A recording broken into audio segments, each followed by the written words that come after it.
Assalamu alaikum warahmatullahi taala wabarakatuh. Karibuni katika darasa za Mwalimu Abul Hassan Jumar, mtaalamu wenu wa elimu za namba na kutafsiri ndoto mbalimbali na kutatua shida mbalimbali.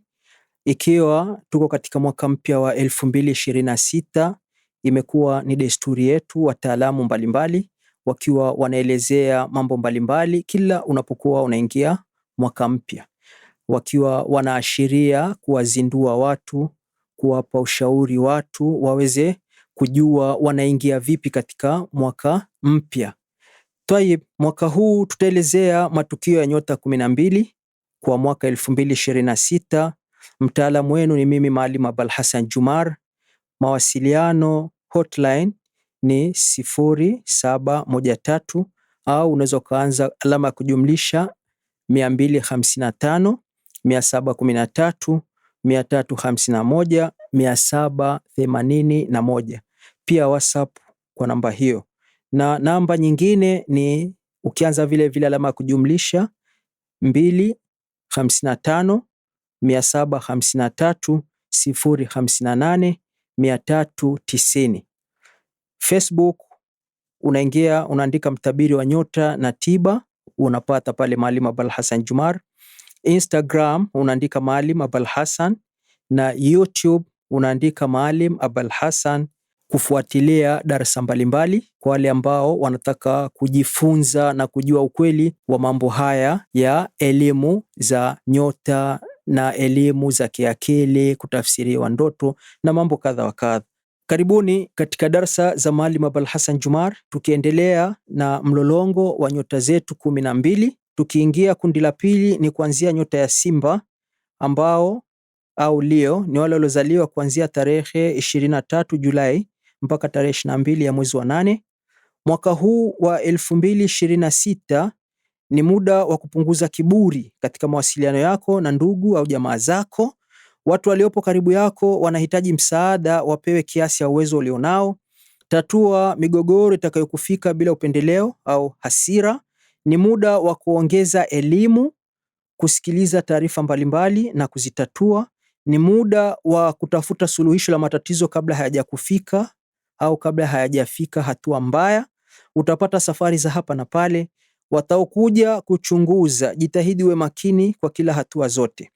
Wakati muafaka kubadilisha makazi, japo hapo hapo ulipo unaweza kuboresha pia. Yapo mambo muhimu kwa wale mliomo katika ndoa au mahusiano kuyatazama na kuyaimarisha, hasa kuanzia mwezi wa 11 yani Novemba. Yapo mambo yatajitokeza na kukutisha au kukatisha matumaini katika maisha yako. Namba ya bahati mwaka huu ni namba 52. Upande wa kipato katika nyota hii ya 5 ya Simba, mwaka huu ni muda wa kuyafahamu yote yaliyokuwa hujayafahamu kupitia biashara au majukumu ya kazi zako au miradi ulionayo.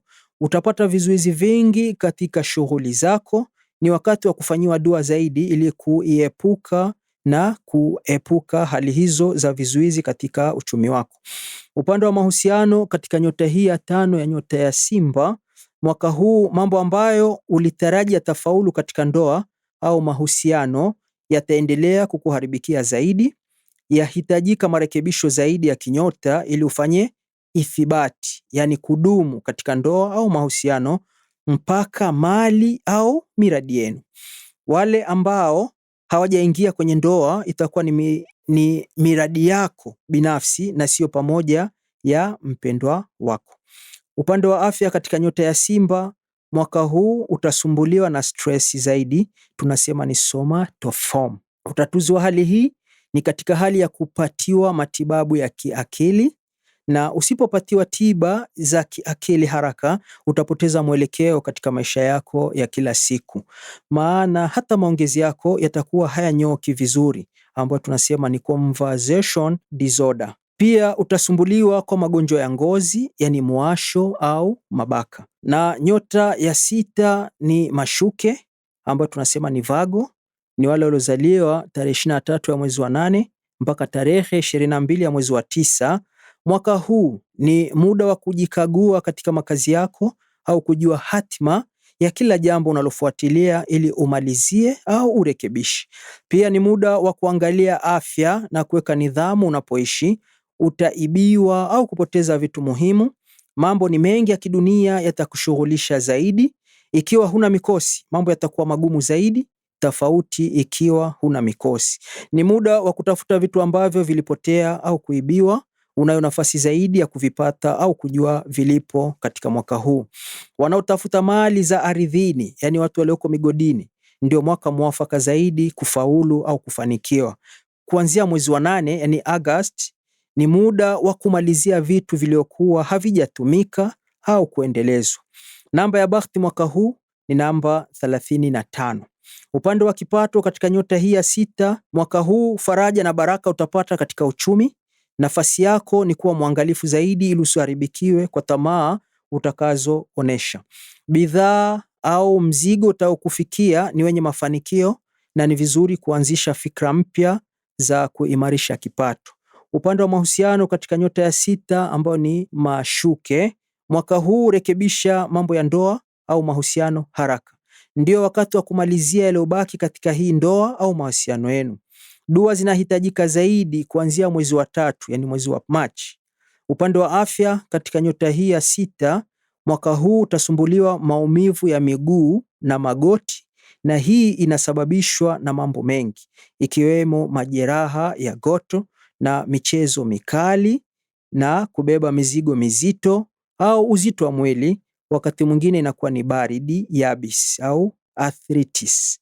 Gout ni mkusanyiko wa uric acid, nayo itasumbua kwenye watu wa nyota hii. Maambukizi ya bakteria kwenye goto itasumbua pia, na urefu wa kutofautiana wa miguu pia inakuwa ni chanzo cha kuleta maumivu ya miguu. Upungufu wa madini calcium, vitamin D na magnesium nayo itajitokeza kwa watu wa nyota hii, au mkao mbaya na kadhalika. Ni vitu ambavyo vitajitokeza zaidi watu wa nyota hii ya 6 ya mashuke. Tayeb, nyota yetu ya 7 ni Mizani au Libra. Ni wale waliozaliwa tarehe 23 ya mwezi wa 9 mpaka tarehe 22 ya mwezi wa 10.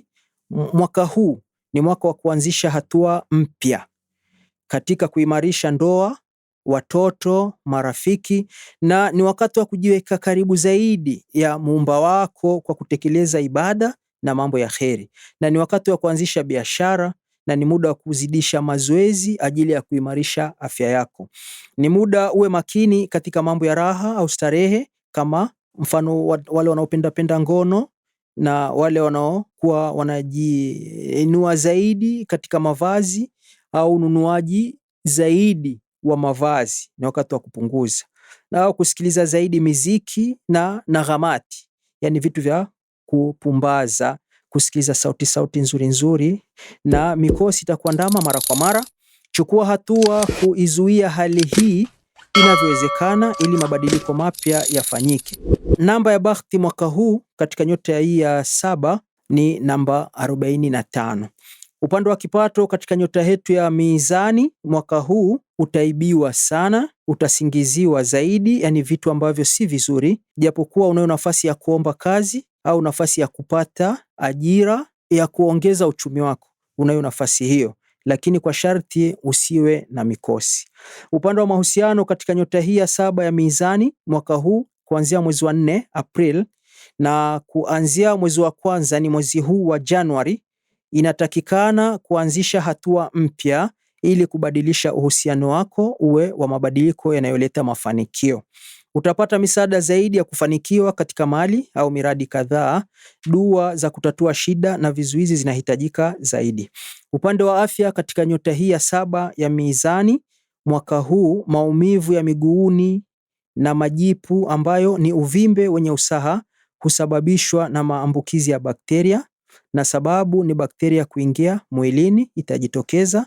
Michubuko midogo midogo inasababisha hayo majeraha, na majeraha yasiyotibika vizuri huwa yanaleta maumivu na usaha, na usafi duni wa mwili ambayo inaleta maradhi kama nilivyoelezea, na kinga ya mwili kushuka au kuvaa nguo chafu au zinazobana itasababisha maradhi ambayo niliyoyaelezea. Pia vile lishe duni inakuwa si nzuri, na jitahidi ufanye usafi wa mwili mara kwa mara. Pia utafute utatuzi kwa hali zitakavyojitokeza bila kuchelewa. Tayib, tukiwa tunaingia katika nyota ya 8 ambayo ni Nge, Scorpio, ni wale waliozaliwa tarehe 23 Oktoba mpaka tarehe 21 Novemba.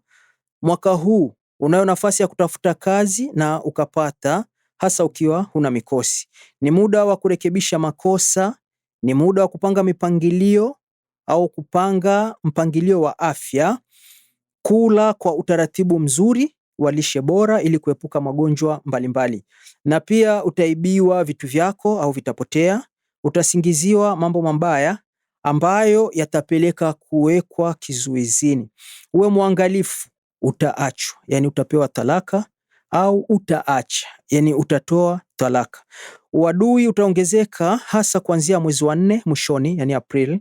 Namba ya bahati mwaka huu ni namba 19. Upande wa kipato katika nyota hii ya Nge mwaka huu 2026, ni vizuri ukadumisha na kufuatilia mawasiliano au taarifa zote kwa uhakika ili kufikia malengo yako ya kiuchumi. Kupoteza ni hali itakayojitokeza kwako, utapoteza mara kwa mara, na pia unaweza kuhama au kusafiri kufuata mipango ya uchumi wako, ukafuatilia miji ya mbali, nchi za mbali, kukuza uchumi wako. Kama sasa hivi kuna fursa za kwenda nchi za China. Wanaohitaji uwakope unaweza kuwasikiliza au kuwatekelezea mikopo, na wewe ulipe dhamana ya mikopo yako haraka. Upande wa mahusiano katika nyota ya Nge, nyota yetu ya 8, mwaka huu hali si salama kwako katika ndoa au mahusiano. Dua za kutatua mikosi na vizuizi inahitajika mara kwa mara. Kuanzia mwezi wa 5 Mei, kuwa makini kwa kutenda mambo ya kudumisha ndoa yako au uchumba wako. Ukifaulu hayo niliokueleza, utamudu zaidi katika ndoa au mahusiano yako. Upande wa afya katika nyota hii ya 8 ya Nge, mwaka huu utasumbuka joto kali kichwani na usoni. Itasababishwa zaidi kwa kuongezeka kwa joto la mwili au matatizo ya kichwa au ubongo. Sababu kuu ya maambukizi ya mafua na homa ya virus itakuwa inasababisha maumivu hayo niliyoelezea. Kupigwa na jua, hii ni kukaa juani muda mrefu na inachangia hiyo hali niliyoelezea. Upungufu wa maji mwilini na presha kupanda ghafla. Msongo wa mawazo, kukosa usingizi inasababisha hali hiyo niliyoelezea, na kipanda uso au migraine. Pia kifafa ambacho sababu yake ni ugonjwa wa mfumo wa fahamu unaotokana na hitilafu ya umeme kwenye ubongo, nayo pia inachangia na inaweza ikatokea, na stroke ambayo ni kiharusi. Itasababishwa na kushuka sana sukari au chumvi, ni sodium au calcium kushuka, itachangia. Na ni vizuri kufuatilia matibabu kwa usahihi haraka bila kukata tamaa. Kwa haya ni upande wa kundi letu la pili la kinyota. Kwa maswali mbalimbali wasiliana na mtaalamu wetu Maalim. Ahsanteni wote kwa kunisikiliza. Mwenyezi Mungu atujalie kheri na baraka katika maisha yetu, atuepushie mabalaa na vitimbi vya maadui zetu tunaowajua na tusiowajua. Amin ya Rab. Asanteni sana kwa kunisikiliza. Ni mimi mtaalamu wenu Maalim Abul Hassan Juma.